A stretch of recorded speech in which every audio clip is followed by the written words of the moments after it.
بسم اللہ الرحمن الرحیم۔ السلام علیکم اہل بیت اطہار کا غم منانے والوں، سنو یہ واقعہ ہے بی بی سکینہ کی شہادت کا، جو کہ امام حسین کی سب سے چھوٹی بیٹی تھیں، جن کے بارے میں امام کہتے تھے کہ سکینہ میری نماز شب کی دعا کا نتیجہ ہے، جو کہ 20 رجب کو 56 ہجری کو دنیا میں تشریف لائیں۔ سکینہ کے معنی ہے قلبی و ذہنی سکون، پر یہ بچی سکون سے نہ رہ سکی۔ ناز و نخروں سے پلنے والی، باپ کے سینے پر سونے والی پیاری سکینہ 4 سال میں ہی یتیم ہو گئی۔ کربلا کا ذکر ہو اور سکینہ کا ذکر نہ ہو، یہ نہیں ہو سکتا۔ ہمارے لاکھوں سلام ہوں اس معصوم سی چھوٹی سی بچی پر۔ 10 محرم کے دن یہ چھوٹی معصوم سکینہ نہر فرات کی طرف منہ کر کے اپنے چچا عباس کو آواز دیتی ہے، ہائے پیاس چچا، ہائے پیاس۔ عباس علمدار سے اپنی چھوٹی بھتیجی سکینہ کی یہ آہو بکا برداشت نہ ہوئی اور انہوں نے نہر فرات کی طرف اپنا گھوڑا دوڑا دیا۔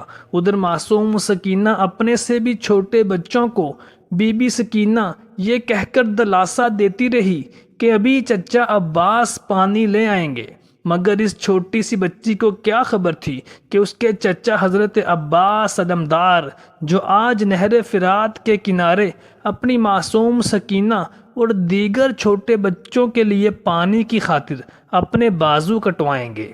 عصر کی نماز کے بعد جب بی بی سکینہ کو یہ خبر ملی کہ ان کے چچا حضرت عباس علمدار شہید ہو گئے، پھر آپ نے اپنی موت آنے تک پانی نہ مانگا، کیونکہ بی بی سکینہ کو آس تھی کہ چچا عباس علمدار پانی لائیں گے۔ تاریخ گواہ ہے کہ شہادت جناب عباس علمدار کے بعد ہائے پیاس کی صدائیں بی بی سکینہ نے بلند نہ کیں۔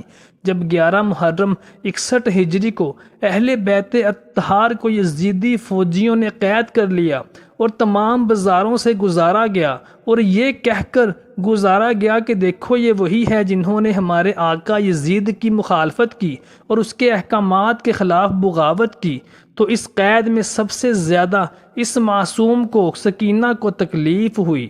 کربلا سے کوفہ اور کوفہ سے شام اور پھر زندان شام کے قید خانے میں تکلیفیں اٹھاتی رہی، قید خانے میں بند رہی۔ جب بی بی سکینہ قید خانے میں تھی تو اپنے بابا کو یاد کرتی تھی اور بہت روتی تھی۔ اہل بیت کی تمام بیبیاں اور بہنیں بے صبر ہونے لگیں۔ جب رونے کی آواز یزید کو پہنچی تو یزید ملعون کی نیند خراب ہو گئی۔ یزید نے پریشانی کے عالم میں پوچھا کیا معاملہ ہے، تو اس کو بتایا گیا کہ امام حسین کی چھوٹی بچی اپنے بابا کو یاد کر کے رو رہی ہے۔ یزید ملعون نے اپنے حواریوں سے پوچھا کہ اس کو کس طرح سے خاموش کیا جائے، تو یزید کو بتایا گیا کہ اگر سر حسین زندان میں بھجوا دیا جائے تو ہو سکتا ہے کہ یہ بچی خاموش ہو جائے۔ پھر ایسا ہی ہوا۔ یزید نے حکم دیا کہ سر امام عالی مقام امام حسین کو زندان خانے میں بھجوا دیا جائے۔ امام حسین علیہ السلام کے سر مبارک کو زندان میں لایا گیا۔ ایک حشر برپا ہو گیا۔ تمام بیبیاں احترام میں کھڑی ہو گئیں۔ تمام بہنیں، تمام عورتیں اور بیمار کربلا سید سجاد زین العابدین جو کہ بیمار تھے، آپ کے سر مبارک کو لینے کے لیے آگے بڑھے، اور پھر جب بی بی سکینہ کی گود میں بابا کا سر آیا تو بے چینی سے لرز اٹھی، کبھی ماتھا چومتی، کبھی لبوں کو بوسہ دیتی، روتی اور شکوے کرتی رہتی کہ بابا ہمیں چھوڑ کر کہاں چلے گئے، نہ آپ آئے، نہ چچا جان آئے، نہ بھائی اکبر آئے، نہ چھوٹا بھائی اصغر آیا، آپ سب کہاں ہمیں چھوڑ کر چلے گئے، اور ہمیں اس قید خانے سے لے جائیے، اس قید خانے میں میرا دم گھٹتا ہے۔ پیاسی معصوم سکینہ روتی رہی، مگر پھر اچانک اس کی ہچکیوں کی آواز دھیرے دھیرے کم ہوتی گئی اور یہ صدمہ بی بی سکینہ نہیں سہ سکی اور بالآخر خاموشی چھا گئی، اور سکینہ بھی اپنے بابا کے پاس چلی گئی، اور شام میں یزید کے محل کے اسی قید خانے میں اس معصوم بچی کو دفن کر دیا گیا۔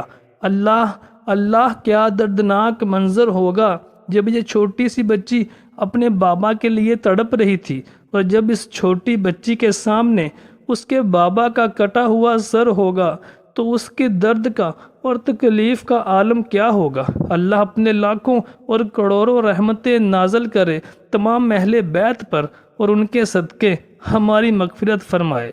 معزز ناظرین کرام، اہل بیت کا غم منانے والوں کمنٹ سیکشن میں لبیک یا حسین، الصلاۃ والسلام علیک یا رسول اللہ ضرور لکھ دیجئے گا۔